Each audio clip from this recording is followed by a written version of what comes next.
বন্ধুরা, good morning. Welcome to my YouTube blog channel beauty বিধান। আবার চলে এসেছি নতুন আরেকটা রেসিপি নিয়ে। তোমরা তাহলে দেখো কি, এই দেখো চিকেন। আজকে করবো চিকেন 65। হ্যাঁ, তার জন্য এই দেখো চিকেনটা ছোট ছোট করে কেটে নিয়েছি, ছোট ছোট করে এই যে কেটেছি। এবার এর মধ্যে দিয়েছি টক দই, কারি পাতা আর গোলমরিচের গুঁড়ো, ঠিক আছে, আর কর্নফ্লাওয়ার দিয়েছি। দিয়ে ভালো করে ম্যারিনেট করে কিছুক্ষণ আধা ঘন্টা রাখা ছিল। হ্যাঁ, এবার দেখো আগে থেকে আমি লবণটা ব্যবহার করিনি। এখন দেবো ডিমটা দেখো, আমি 2 পিস ডিম দিলাম। তোমরা পারলে বেশিও দিতে পারো, কোনো ব্যাপার না, না দিলেও হয়, কিন্তু আমি 2 পিস দিলাম। হ্যাঁ, এই যে দিয়ে এটা ভালো করে এবার আমি লবণটা দেবো। প্রথমে লবণটা দেওয়া হয়নি এই কারণে যে ম্যারিনেট করে রাখার সময় যদি লবণটা দেওয়া হয় তাহলে ওটা আবার জল গলে যায়, এই কারণে আমি ওটা ব্যবহার করিনি। এবার দেখো সুন্দর একটা কালার এসছে না। আর এতে দিয়েছি কালারের জন্য দিয়েছি কাশ্মীরি লঙ্কার গুঁড়ো, ঠিক আছে, আর গোলমরিচের গুঁড়োটা দিয়ে দিয়েছি। সুন্দর, দেখো কত সুন্দর একটা কালার এসছে। এবার দেখো ওদিকে আমি কড়াই গরম করতে দেবো।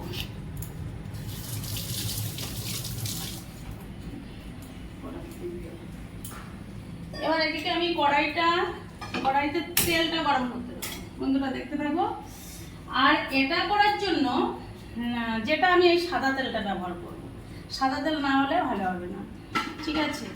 এখন দেখো কড়াইটা গরম হচ্ছে। এবার তাহলে তোমরা দেখতে থাকো। আমি এগুলো এই ম্যারিনেট করা যে চিকেনটা রেখেছি সেটা আমি এখন কড়াইতে দিচ্ছি। কড়াইয়ের তেলটা গরম হয়ে গেছে, এখন ছোট ছোট করে দেবো। সুন্দর একটা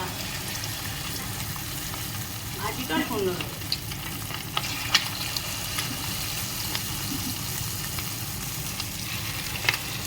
চিকেন দিয়ে তো আমরা কত কিছু খাই, কিন্তু এগুলো চিকেন শুধু ঝোলটা খেলে ভালো লাগে না বন্ধুরা। এইগুলো তৈরি করলে যেন খাবারটা আরো বেশি ভালো লাগে খেতে। দেখতে পাবো একটু আগুনটা মানে একটু কম দিয়েছি, কারণ বাড়িয়ে দেবো না, না হলে ভেতরটা দেখা যাচ্ছে ভেতরটা কাঁচা থাকবে আর উপরেরটা লাল হয়ে যাবে। এই কারণে আস্তে আস্তে ভাজতে হবে, ব্যস্ত হলে কাজ হবে না। ছোট ছোট করে দিচ্ছি।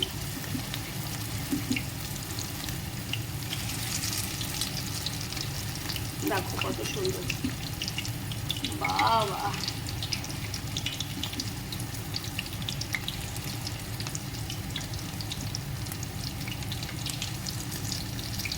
সুন্দর একটা কালার আসছে আস্তে আস্তে, দেখতে পাচ্ছ বন্ধুরা, সুন্দর একটা কালার আসছে।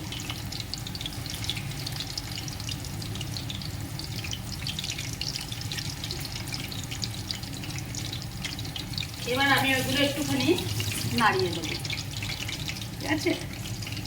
কড়াইতে যেগুলো দিয়েছি এগুলো একটুখানি নাড়িয়ে দেবো।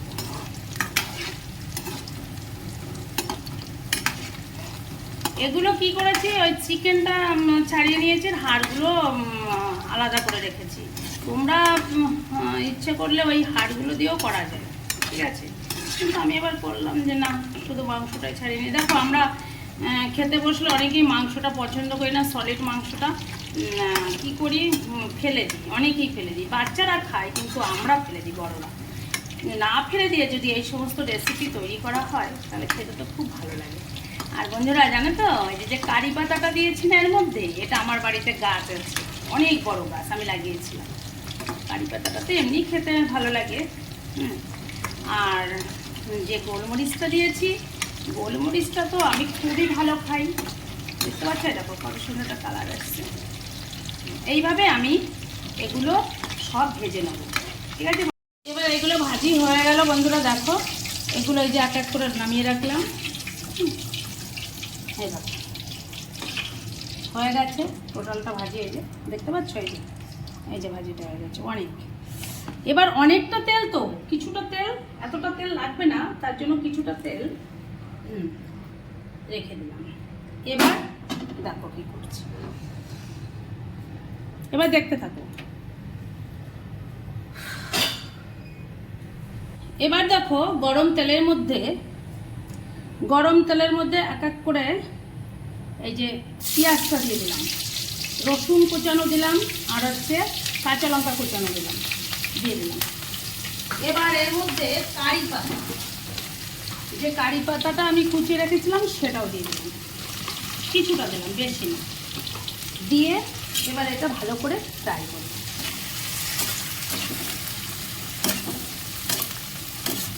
ভালো করে ফ্রাই করো, ফ্রাই করাটা দেখো তোমরা করছি। এর মধ্যে যেহেতু ওতে তো লবণ দিয়েছি, তবু এতে একটু সামান্য একটুখানি লবণ দেবো, আর সামান্য একটু মানে হলুদ দেবো না, একটু কাশ্মীরি লঙ্কার গুঁড়োটা দেবো যাতে কালারটা আসে। কাশ্মীরি লঙ্কার গুঁড়োটা দেবো, কালারটা আসবে। দেখো কালারটা কত সুন্দর এসছে না, ভালো একটা কালার এসছে, দেখতে থাকো।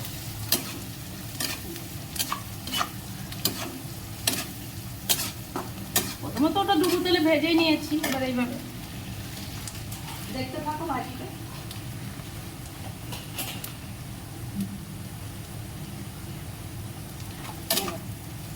ভালো একটা কালার এসছে না বন্ধুরা, সুন্দর একটা কালার এসছে। এবার আমি এক এক করে ওই চিকেন যেটা ফ্রাই করে রেখেছি ওগুলো দিয়ে দেবো, আর একটুখানি ভাজবো।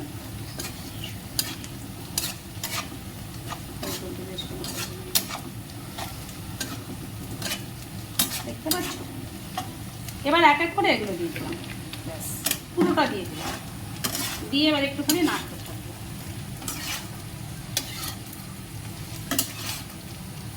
এই তো বন্ধুরা হয়ে গেল, দেখো কত সুন্দর একটা কালার এসছে না। কি চিকেন 65, আমরা তো সবাই দোকান থেকে কিনে খাই, রেস্টুরেন্ট থেকে, কিন্তু দেখো এটা যদি বাড়িতে তৈরি করা হয় আমার মনে হয় ওর থেকে আরও বেশি ভালো লাগবে। মানে এটা তো আমরা ভালো মশলা দিয়ে সুন্দর করে পরিষ্কার পরিচ্ছন্ন করে তৈরি করি, তাই না? এই জন্য আমি মনে করি বাড়িতে বসেই তৈরি করাটাই সব থেকে ভালো। আর বাচ্চারা তো এগুলো খেতে খুবই ভালোবাসে, এই জন্য আমাদের এগুলোই করতে হবে, তাই না বন্ধুরা? আচ্ছা তাহলে আজকে রাখি এই পর্যন্ত, সবাই ভালো থেকো।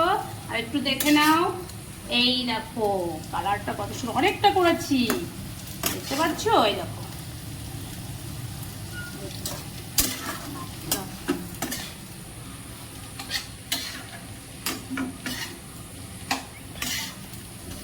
তাহলে বন্ধুরা রাখি, টাটা, বাই বাই।